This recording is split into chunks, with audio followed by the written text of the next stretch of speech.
Mr. Chairman. Yeah, all right then. I will. Dennis O'Rourke. Mr. Chairman, I do need to respond. Final call. I do need to respond to what the last speaker just said, and there are three things I want to respond to. First of all, he talked about this conflict of interest issue, and he quoted either from official advice or from a submission, I'm not quite sure. But when he did so, he mumbled the word perception, so that hopefully he was hoping we wouldn't hear that word very clearly. He mumbled the word perception because that's the word that he used, and that's the word that whoever gave this advice or made this submission used too. There may well be perceptions of conflicts of interest. We acknowledge that, but there are no actual potential conflicts of interest possible in this situation. And Mr. Nauru and the National Party has totally failed to give any persuasive or any rational argument at all to justify this claim of potential conflict of interest. It just cannot occur. So he's wrong about that, and I'm disappointed that he mumbled the word perception in the hope that we wouldn't hear it or understand it.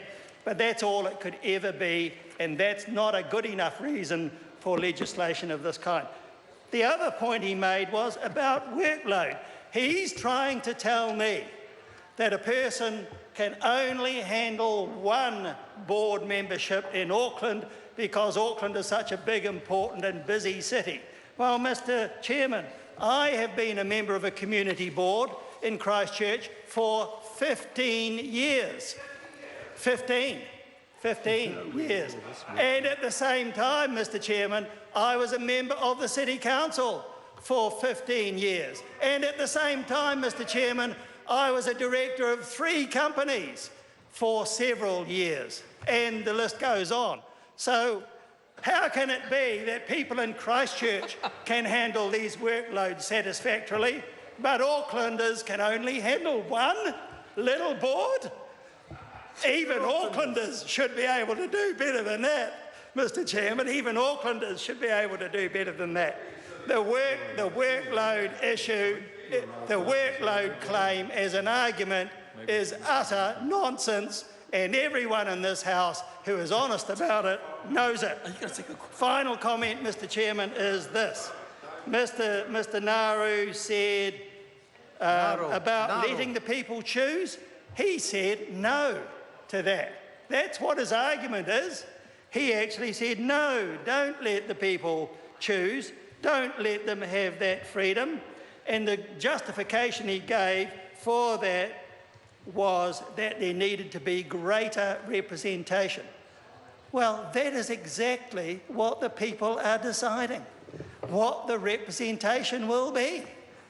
And if they want it to be one person who's also a member of other boards, then that's their free choice. But that doesn't affect whether there'll be greater or smaller representation. That one person can still effectively, and I say effectively, be a member of more than one board. So that is also an incoherent argument that should be disregarded. Members, the question is that clauses 1 to 7 and the schedule stand part. Those of that opinion will say aye. Aye. Those against will say no. The ayes have it. A party vote is called for. Clerk will conduct a party vote. New Zealand National. 59 in favour. New Zealand Labour. 32 votes in favour. Green Party.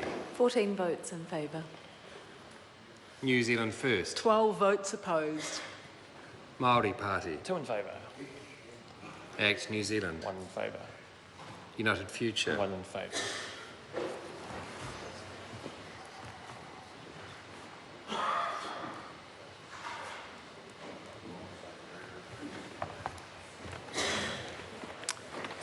Members, the ayes are 109 and the noes are 12.